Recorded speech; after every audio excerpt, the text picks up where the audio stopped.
الحمد لله والصلاة والسلام على رسول الله. براني خوشويست مسلماناني خوشويست، السلام عليكم ورحمة الله وبركاته. براسي زور زكاي شانازيما كهاتمنا خصمت اوي عزيز وخوشويست ليچه لمالكاني خواي گورا باسي يچه لمخلوقاتكاني بكين كجيان ماني بيوا بستراوه اگرچی هەموو لەژێر مەشیئەتی رب العالمینە بەڵام لكل شيء سبب. ئازیزان باسی خۆر دەکەین، نزیکترین ئەستێرە لە ئێمە بابزانین ئەو خۆرەی کە ژیانی ئێمەی پێوە بەندە خوای گەورە لە قورئانی پیرۆز چۆن وەسفی کردیە. دەزانن لە نێو قورئانی پیرۆزدا خوای گەورە هەر لە سەرەتای دروستبوونی خۆر هەتا لە ناو دەچی هەمووی باس کردیە بە چەند ئاەتێکی عەزیم لە چەند سوورەتێک کە دوای 1000 و ئەوەندە ساڵە تازە 100 ساڵ دەبی زانایان گەیشتینە حەقیقەتەکەی کە خۆر چۆن لەدایک دەبی و چی ئێستا چۆنەوە لە داهاتووش چی بەسەر دێت. بەڕێزان لە ساڵی 2014 خۆشحاڵ بووم کە قوتابی مامۆستای گەورەم بووم 2 ساڵ لە کۆلێ لە مەعهەد جاوە نامەی بڵێن ئەوەی بەحسی تەخەڕوجم بوو لە مەعهەدی ئیسلامی بەو ناونیشانە خۆر لە نێو قورئانی پیرۆز. بەڕێزان طبعا خوای گەورە و مهرەبان یەکەم شت لەو ئاەتە پیرۆزەدا لە سوورەی عنکەبوت ئاەتی ژمارە 20 دەڵێ ئەعوذ بالله من الشیطان الرجیم بسم الله الرحمن الرحیم دەفەرمێ قل سیروا في الأرض فانظروا كيف بدأ الخلق ثم الله ينشئ النشأة الآخرة إن الله على كل شيء قدير. يعني لێرەدا خۆشەویستان خوای گەورە هانمان دەدا، هەموومان هان دەدا. ڕاستە غەرب لە پێشەمێ ئێستا بە چەند قۆناغێکی یەکجار زۆر، بەڵام ئەوە ئیرادەی خوای لەسەرە. ئەلا کولین خوای گەورە هەر یەکێ لە ئێمە هانمان دەدات بیر لە دروستکراوەکانی بکەینەوە، بیر لەوە بکەینەوە ئەو گەردونە چۆن دروست بووە. یەک لەو تەنانەی کە تێیدایە خۆرە، خۆر چۆن دروست بووە. یعنی بەشێکی ئەو ئاەتە خۆریش دەگرتەوە کەواتە خوای گەورە داوامان لێ دەکات دەڵێ بڕۆن لە زەوی بگەڕێن تەماشای ئەو هەموو علاماتانەکەن لە ئاسماندا سیر کە بزان خوای گەورە چی خەڵق کردووە و چۆن لێکۆڵینەوەیشی لەسەر دەکەن. کەواتە خوای گەورە نیعمەتی زانستی بە ئێمەدایە کە گەورەترین یەک لە نیعمەتە هەرە گەورەکانی دنیایە و ئێمە دەتوانین سوودی لێ وەربگرین لەو سەردەمەی ئێستاماندا. دەست پێ دەکەین بەڕێزان با بە خێرایی خۆر ئەگە بە سەریعی باسی بکەم تۆپێک گازی هایدرۆجینە لە بۆشایی ئاسمان کە خوا خەڵقی کردووە نزیکەی 4 ملیار و 600 ملیۆن ساڵ پێش ئێستا تقریبا. چۆن خەلق بووە لەو ئاەتەیدا بزەبت ڕێک لەگەر نەزەریاتی ئێستا کە دەڵێ يعني طبعا قرآني بيروس بالبشتي دكا لو نظرياتنا أقدار من لو نقطي كأخوي قولي لي ردا دفرمي ثم استوى إلى السماء وهي دخان فقال لها وللأرض ائتيا طوعا أو كرها قالتا أتينا طائعين. خوش ويستانم للسورة فصلت آية أصدق أخوي قولي فرماني كرد طبعا كن فيكون فرماني كرد بأسماء كانوا بزوي بين وجود لردا ما بستم لو كلمة خوشويستان دخان يعني دوكل همو استيركاني آسمان بزان العلمي حديث استدلي همو استيركان لو أنا خور تنانا الزوي هميان لدوكل دروز بوينا. يعني خواي قولة ليري يكم إشارة اللو دكاتن كخور له دوكل دروز بوا باشا أما دوكل هي لآسمان بله آسماني زور دور يكزار دور كخواي گەورە لەوێش سوێندی پێ خواردووە لە نێو قورئانی پیرۆزدا سوێند بە دووری نێوان ئەستێرەکان دەخوا فلا أقسم بمواقع النجوم. يعني خواي گەورە سوێند بە ماوەی نێوان ئەستێرەکان دەخوا کە هێندە گەورە و عەزیمە. بەڵام لێرەدا مەبەستمان ئەو کەلیمەیە دوخان. تەماشاکەن بەڕێزان ئێستا نمونەتان بۆ دەینەوە هەموو ئەستێرەکانی ئاسمان خۆریش بەر لەوەندە ملیارە ساڵێکە باسم کرد لە پەڵە هەورێکی گازی ئەوها گەورە دروست بووە. ئەگەر ئەوانەی لە تەمەنی من و گەورەتریش هەن لێرە پێرومان هەیە، پێرو لە ئاسمانە پێرو تەراز و کۆمەڵە ئەستێرەیەک وەکی وشێترەیەکیە لە ئاسماندا پێ دەڵێن ثورەیا. پێغەمبەر عەلەیهی سەڵات وەسەلام ئاماژەی تەنانەت بە هێشوە ئەستێرەی ثورەیاش کردێ لە یەکێ لە فەرموودە شیرینەکانی. تەماشاکەن بەڕێزان، ئەو هەموو ئەستێرانە هەمویان وەکو خۆری ئێمە، بزانەوە ڕەنگی جیاوازە، ئەوە ڕەنگێکە، ئەوە ڕەنگێکە، خۆری ئێمە تەبعاً سپیە لە بۆشایی ئاسمان. هەموو ئەستێرەکان لە غاز دروست بووە، دوخان. خوای گەورە بە یەک کەلیمەی ئەو وەسفە گەورەیە کردێ بە یەک کەلیمەی. ئیتر عولەمایان هاتینە غازی هایدرۆجینە وا دێ وا دەسی کە ماوە نییە باسی بکەم. مهم کەلیمەی دوخانی بۆ بەکارهێنایە کە ڕێک ڕاست و دعمی ئەو نەزەریاتانەی ئێستا دەکات. ئەوەش پەڵە گازێکی دیکەی مەخلووقێکی دیکەی ڕەب العالەمینە کە ئەستێرەکان لەو گازانە دروست دەبی. تەبعاً بەڕێزان ئەگەر نمونێکی بێنمەوە بزانین ئەوانە ئەو پەڵە گازانە چەند گەورەنە لە بۆشایی ئاسماندا هەن کە خۆر لێ دروست و لە پێش ساوی مەگچکەیە. ئەگەر بێت و ئێمە گەشتێک لێرە لە خوارێ با بڵێن ها باشترە لێرە هەتا ئێرە بەرز بینەوە بە خێرایی 300,000 کیلۆمەتر لە یەک چرکە 300,000 کیلۆمەتر لە یەک چرکە بڕۆین بە ساڵێک و نیو لێرە دەچینە ئێرە بە ساڵێک و نیو. ئەگە بە خێرایی 333,000 کیلۆمەتر لە یەک چرکە بڕۆین بە ساڵێک و نیو تقریبەن لێرە دەچێ ئێرە. کەواتە خوای گەورە گەردوونی زۆر بە عەزەمەت و بە گەورەی دروست کردیە کە دەلیلە لەسەر عەزەمەتی خۆی. زۆرە، گەلێک زۆرە. ئەوە پێی دەڵێن ستوونەکانی خەلق، هەر ئەمریکیەکان ناسا پێی دەڵێن ستوونەکانی خەلق، یعنی ئەو ستوونانەی کە خالق دروستی کردووە، خودا دروستی کردووە. طبعا بەشێکی زۆر لە عولەمایان باوەڕیان بە خالقەیە، بەڵام بەداخەوە ئیتر ئەو عەقیدە ناڕاستەیان هەیە. الحەمدولillah ئێمە موسڵمانین دەزانین خوا چییە و چی خەڵق کردووە. ئەلا کولین ئەوە ناوێت لێنە pillars of creation. بەڕێزان ئەگەر لێرە بچینە ئێرە بە خێرایی 333,000 کیلۆمەتر لە یەک سانیەی 9 ساڵمان دەوێت. 9 ساڵ. بزانە خوای گەورە چه عەزەمەتێکی خەڵق کردیە.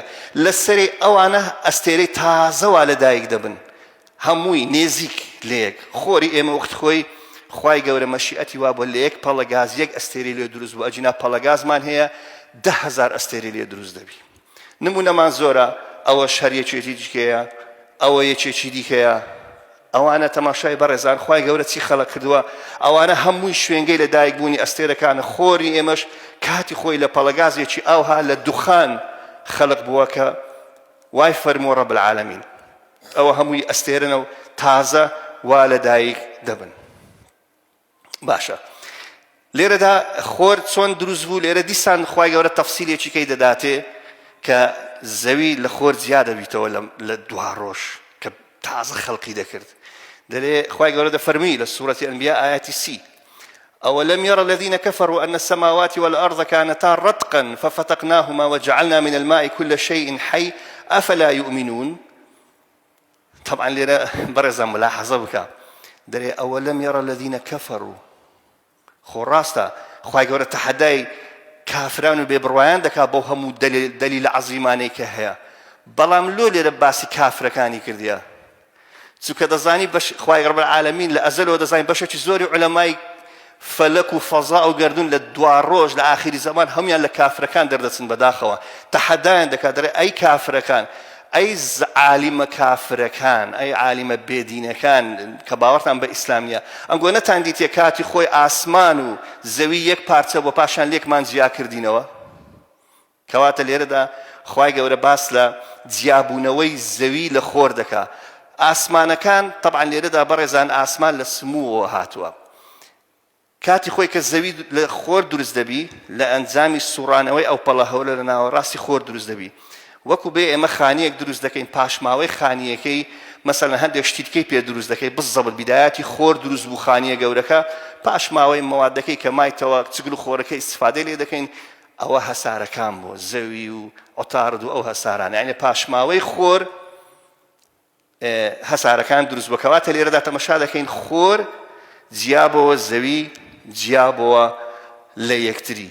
ئاسمانەکان طبعا لێرە سەماوات مەبەستی ئاسمانی خۆمان دەگرتەوە کە بەرگە هەوایەکەی لەسەر ئێمەیە، مەبەستیشی ڕەنگە ئاسمانە عەزیمەکە بی کە گەردوونە هەرە گەورەکەیە و ڕەنگە خوای گەورە لێرەدا مەبەستی ئەوەش بیتن کە لە ناو ڕێکا کێشانی خۆمان ئەو هەموو ئەستێرانە پێکەوە لە ناوانە خۆرمان جیا کردیتەوە بەو مواسەفاتانێ زەوی لێ جیا بیتەوە لە زەوی مانگ جیا بیتەوە بەو شێوەیە هەمووی بە سلسلە لە دوویەک. تەماشاکەن بەڕێزان ئەوانە هەمووی ئەستێرەنە تازەوە لە دایک دەبن، هەمووی تازەوە لە دایک دەبن، لە ناوەڕاستیان ئەوانەش هەمووی شوێنی لە دایکبوونی ئەستێرەکانە. پاشەوەی زەوی لە خۆر جیا دەبێتەوە خوای گەورە سیفەتێکی دەداتە خۆر، سیفەتێکی تایبەت کە ڕۆناچی لە خۆیەوە هەیە. یعنی خۆر سەرچاوەی ڕۆناچی و گەرمیە. بەداخەوە ئێستا زۆر ئاڕایی چەوت هەیە بەداخەوە کە دەڵێ مانجیش ڕۆناچی خۆی هەیە و زەوی مانگ لە خۆر لە زەوی گچکەترەوە ئەو شتانە ئەوانە بەداخەوە دوورن لە ڕاستی بەڕێزان ئاگادار بن. بەهەرحاڵ لێرەدا خوای گەورە زۆر بە جوانی وەصفی دەکات کە دەفەرمێ لە سوورەتی نوح ئایەتی 16 وجعل القمر فيهن نورا وجعل الشمس سراجا. مانجی وەکو نەک سەرچاوەیەکی ڕووناچی وەکو تشتێک کە ڕووناچیەک بداتەوە ئاوێنەیەک بەو دیوارە دەکەوێ ڕۆناچی دێتن بەو شاشەیە دەکەوێ عەکسی دەکاتەوە تۆ ئەو شاشەیە ئەو ڕۆناچیە بکوژێنەوە ئەو شاشەیە نیشان نادا شتێکی وا عەکس ناکاتەوە بەڵام کە ڕۆناچی لێ دەدەی عەکس دەکاتەوە. کەواتە مانگ ڕووناچی لە خۆر وەردەگری لۆیە کەلیمەی نووری بەکارهێناوە ڕەب العالەمین. بەڵام سیراجی بۆ خۆر بەکارهێنایە. سیراج یعنی شتێک کە مەزدەڕێکی ڕووناچی و گەرمیە وەکو گڵۆب وەکو لەمپا وەکو هەر شتێک کە ڕووناچی و گەرمی لە خۆی بی. کەواتە لێرە سیفەتی ڕۆناچی درا خۆر، سیفەتی تاریکی درا مانگ ئیلا ئەو تیشکەی کە بەری دەکەوی. باشە ئێستا زانایان ئیسپاتیان کردیە بەڕێزان بە دەلائیلی علمی. طبعا لەبیرم چوو بڵێم خۆر 1,300,000 جار لە زەوی گەورەترە. 1,300,000 جار لە زەوی گەورەترە. یعنی ئەگەر ناو خۆری بەتاڵکەین بەڕێزان 1,300,000 تۆپی وەکو زەوی لە نێوی جێی دەبێتەوە. زان ڕەب العالەمین چی خەڵق کردووە؟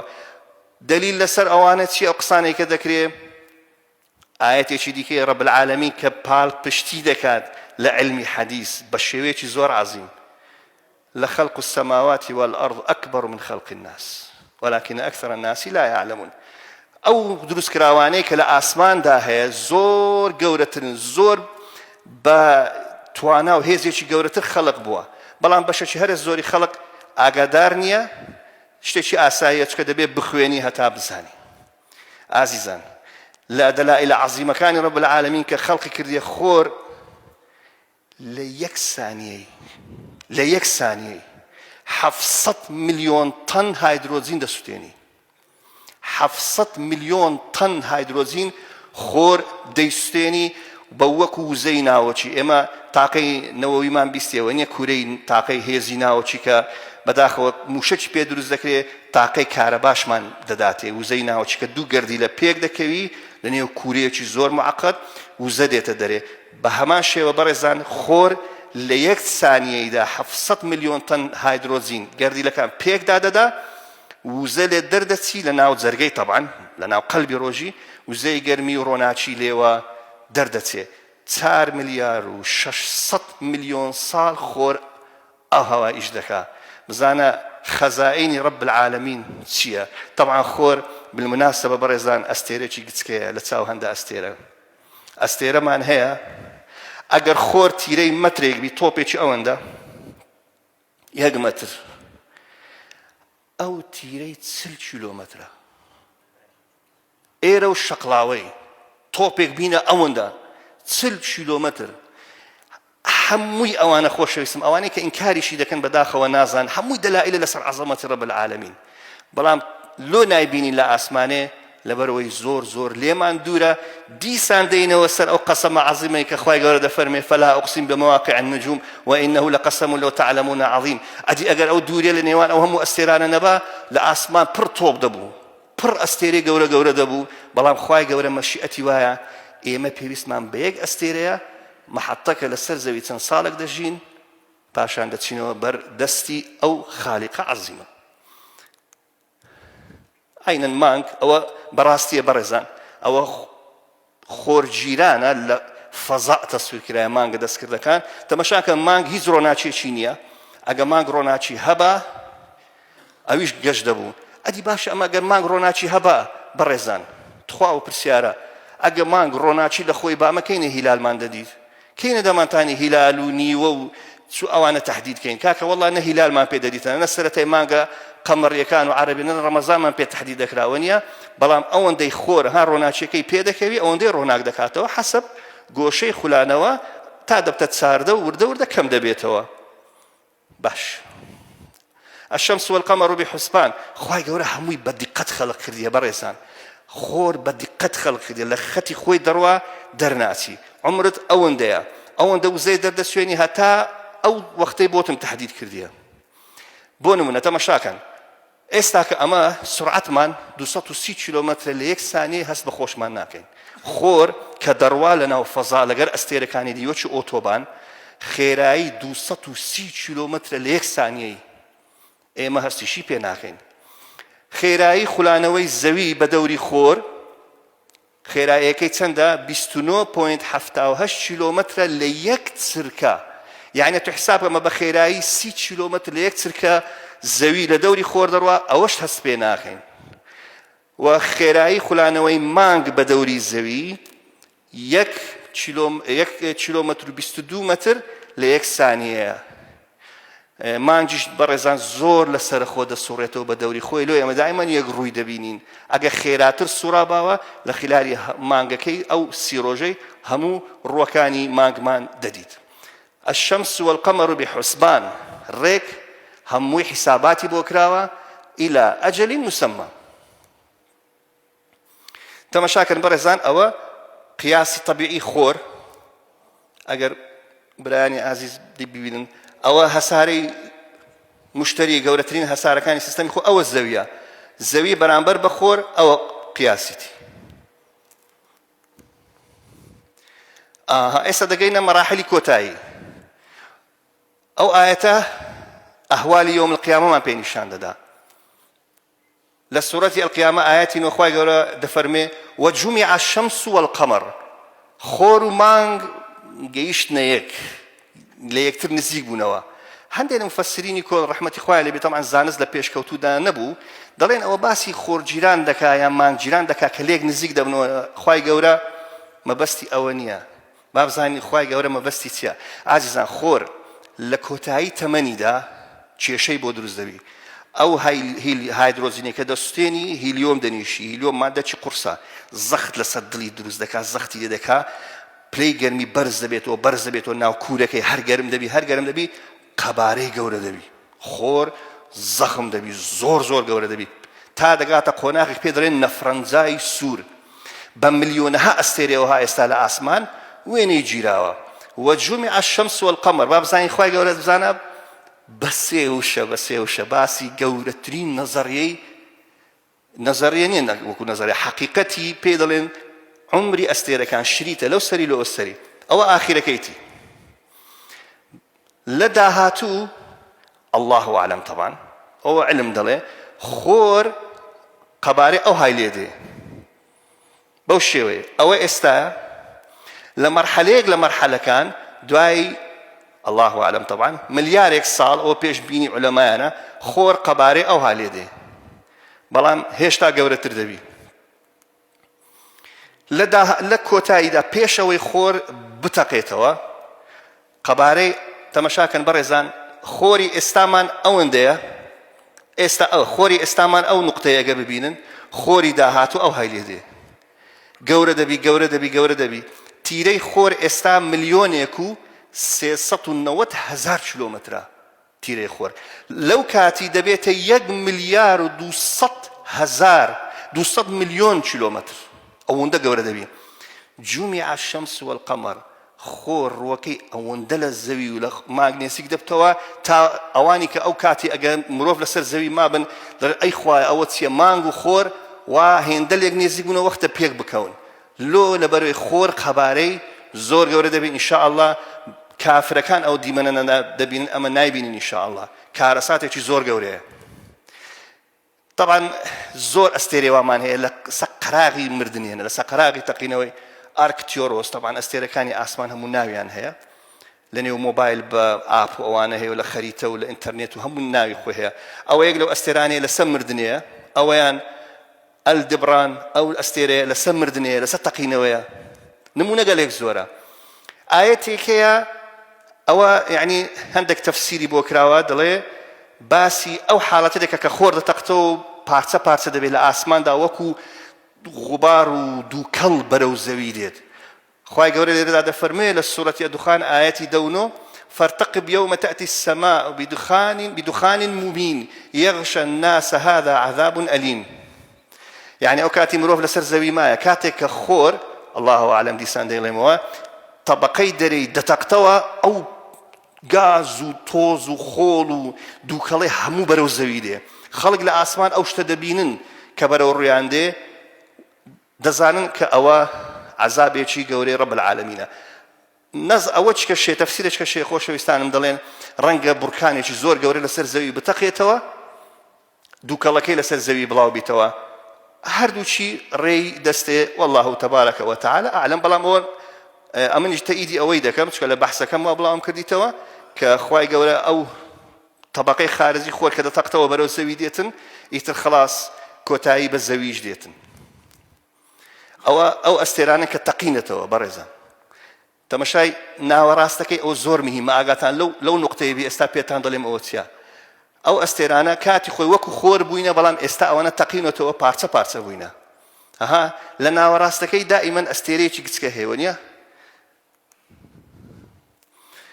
خوای گەورە لێرە سوێندی خواردووە بە لەحزەی تەقینەوەی خۆر زۆر عەزیمە بەڕێزان والنجم إذا هوى مفسرینی کۆن ڕەحمەتی خوای لێبی دیسان دەڵێمەوە کە علم لە پێشکەوتونەوە باسیەوە دەکەن کە احتیمالە بڵێن ئەستێرەکان هەڵدێن و ئاوا دەبن بەڵام خوای گەورە لە قورئان کە سوێند بە شتێک بخوا سوێند بە شتێکی زۆر عەزیم دەخوا دەبی گەلە گەورە بی زۆر عەزیم بی هەڵاتن و ئاوابوونی ئەستێرەکان شتێکی ئاساییە والنجم إذا هوى خۆشەویستانم دەڵێن ئەحدەث ڕاستیەکانی زانست دەڵێ هەر ئەستێرەیەک پێشی بتەقێتەوە دەستەوە ناویەک ئینهیار دەکا یعنی بەسەر خۆیدا دادڕمێ و ئەو دەتەقتەوە دەڵێ ئەگەر بە تریلیۆن کیلۆمەتر لە ئاسمان لە فەزا دووربی فەلەک ناسان ئەو تەقینەوەی دەبینن لەسەر شێوەی گەشانەوەیەکی زۆر بەهێز کەواتە ئەو حاڵەتێک کە بەسەر ئەو ئەستێرەیەدا دێ بەسەر خۆیدا دەڕمێ و دەتەقتەوە زۆر عەزیمە بۆیە خوای گەورە سوێندی پێ خواردووە والنەجم ئیذا هەوە سوێند بەو ئەستێرەی کە بەسەر خۆیدا دەکەوێت بزانە هەموو نەزەریاتی علمی حەدیسی فەلەک ناسی و گەردون ناسی 100% تەواوە ئەوە 100% دەعمی دەکا پاڵپشتی دەکا باسی ئەوە کەم کرد گوتم ئەو ئەستێرانەی کە دەتەقنەوە لە ناوەڕاستی نقطەیەک هەیە ئەوە تقریبا آخر سلایدە لێرەدا خوای گەورە تەنانەت باسی ئەو حاڵەتەشمان بۆ دەکا دەگەڕێمەوە با بیبینە ئۆرسمە ئەگەر بڕواتن ئەوە ئەوەشیان ئەو ئەستێرە گچکێ ئیذا الشەمس كورت ئەی ئەو کاتەی کە خۆر تیرەی ببووە 1 ملیار و 400 ملیۆن کیلۆمەتر ئەو هەموو فەزایە داگرتە بوو بەسەر خۆیدا دەڕمێ و دەتەقتەوە دەبێتە چی ئیذا الشەمس كورت تەکویر کرا بەسەر خۆیدا بچوو کراوە بۆەوە نوقتەیەکی زۆر بچووک لە ئاسمان کە پێی دەڵێن گرگن یان قەزەمی سپی بە هەزاران ملیۆن ئەستێرەی قەزەمی سپی لە فەزا تەسویر کرایە هەمووی پاشماوەی دڵی ئەستێرەنە کاتی خۆی تەقیتەوە ئێستا پاشماوەکەی مایە بەڕێزان خۆر گوتمان 1,300,000 کیلۆمەتر تیرەیتی لە ئاخری زمانی ئەوەی دەڵێم علمی دەڵێم من ئیلاهی نارێم تەوان خوای گەورە ئیلا شا شتێکی دیگەیە بەڵام بە ناحەی علمی ئەگەر وەسفێکی بۆ بکەین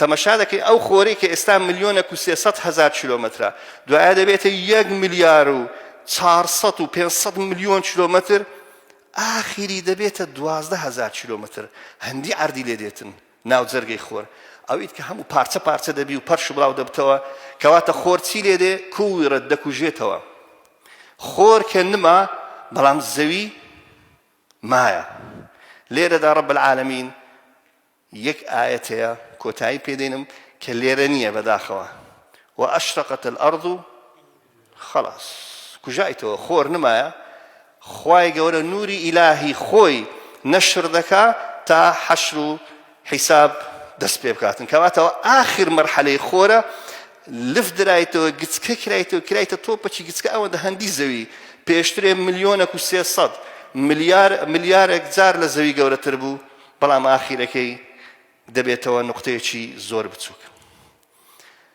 والله تبارك وتعالى أعلى والأعلم. والسلام عليكم ورحمة الله وبركاته. قردني شم آزاكنا قدريش مخان دبي سرم يشان.